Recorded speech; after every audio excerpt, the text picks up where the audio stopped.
ತಲೆಗೆ ಅಭ್ಯಂಜನ ಸ್ನಾನ ಮಾಡುವುದರಿಂದ ತಲೆ ಕೂದಲು ಚೆನ್ನಾಗಿ ಬೆಳೆಯುವುದಲ್ಲದೆ ತಲೆ ಮತ್ತು ಮೆದುಳಿಗೂ ಒಳ್ಳೆಯದು. ನಿಮ್ಮ ಕೂದಲಿಗೆ ಸ್ವಲ್ಪ ನಿಂಬೆಹಣ್ಣನ್ನು ಹಚ್ಚಿ ಅರ್ಧ ಗಂಟೆ ಬಿಟ್ಟು ಸ್ವಲ್ಪ ಸೀಗೆ ಪುಡಿಯಿಂದ ಉಜ್ಜಿ ತಿಕ್ಕಿ ಸ್ನಾನ ಮಾಡಿ. ನಿಮ್ಮ ಕೂದಲು ಪಳಪಳ ಹೊಳೆಯುವುದಲ್ಲದೆ ಸುಂದರವಾಗಿ ಕಾಣುತ್ತವೆ. ತಲೆ ಕೂದಲು ಹಸಿಯಾಗಿರುವಾಗ ಬಾಚಬಾರದು. ದಿನನಿತ್ಯ 2 ಬಾರಿಯಾದರೂ ತಲೆಯನ್ನ ಬಾಚಿಕೊಳ್ಳಿ. ತೊಡಕಾಗಿರುವ ಕೂದಲುಗಳನ್ನು ಕೈ ಬೆರಳುಗಳಿಂದ ನಿಧಾನವಾಗಿ ಬಿಡಿಸಿ ಕೂದಲನ್ನ ಕೀಳಬೇಡಿ.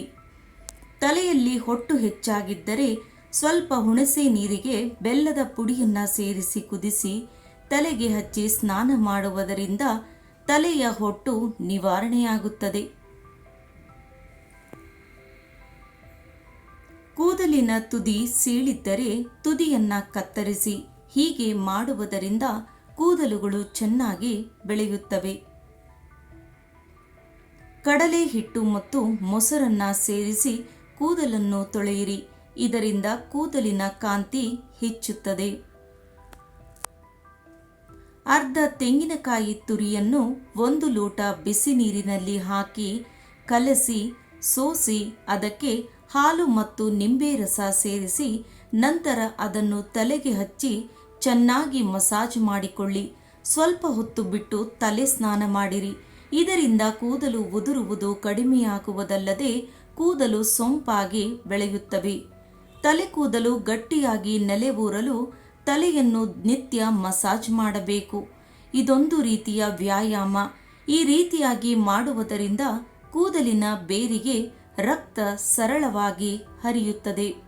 ನಿತ್ಯ ಉಪಯೋಗಿಸುವ ಬಾಚಣಿಕೆಯನ್ನು ಹಳೆಯ ಟೂತ್ ಬ್ರಷ್ನಿಂದ ಸ್ವಚ್ಛಗೊಳಿಸಿ ನಂತರ ಶಾಂಪುವಿನಿಂದ ತೊಳೆಯಿರಿ. ಒಡೆದ ಹಾಲನ್ನ ಚೆಲ್ಲದೆ ಇದರ ನೀರನ್ನ ಕೂದಲನ್ನು ತೊಳೆಯಲು ಬಳಸಿರಿ. ಇದೊಂದು ಪ್ರೋಟೀನ್ ಯುಕ್ತ ಕೂದಲನ್ನ ತೊಳೆಯುವ ಉತ್ತಮ ವಿಧಾನವಾಗಿದೆ. ಬಳಸದೇ ಇರುವ ಒಣಗಿದ ಕರಿಬೇವು, ನಲ್ಲಿಕಾಯಿ ಇವುಗಳನ್ನು ಎಸೆಯದೆ ಬಿಸಿಲಿನಲ್ಲಿ ಒಣಗಿಸಿ ಪುಡಿ ಮಾಡಿ ಕೊಬ್ಬರಿ ಎಣ್ಣೆಯಲ್ಲಿ ಹಾಕಿ ಕಾಯಿಸಿ ಶೋಧಿಸಿ ಇಟ್ಟುಕೊಳ್ಳಿ.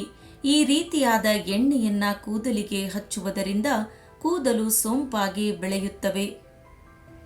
1 ಲೋಟ ಬಿಸಿ ನೀರಿನಲ್ಲಿ ತುಳಸಿ ಎಲೆಗಳನ್ನು ಹಿಡಿಯಷ್ಟು ಹಾಕಿ ಕುದಿಸಿ ಇದಕ್ಕೆ 2 ಚಮಚ ಚಹಾದ ಸೊಪ್ಪನ್ನು ಹಾಕಿ ಪುನಃ 2 ರಿಂದ 3 ನಿಮಿಷ ಕುದಿಸಿ ಶೋಧಿಸಿ ನಂತರ ಅದನ್ನು ತಲೆಗೆ ಹಚ್ಚಿಕೊಂಡು ಅರ್ಧ ಗಂಟೆಯ ನಂತರ ಸ್ನಾನ ಮಾಡುವುದರಿಂದ ಕೂದಲ ಬೆಳವಣಿಗೆಗೆ ಒಳ್ಳೆಯದು.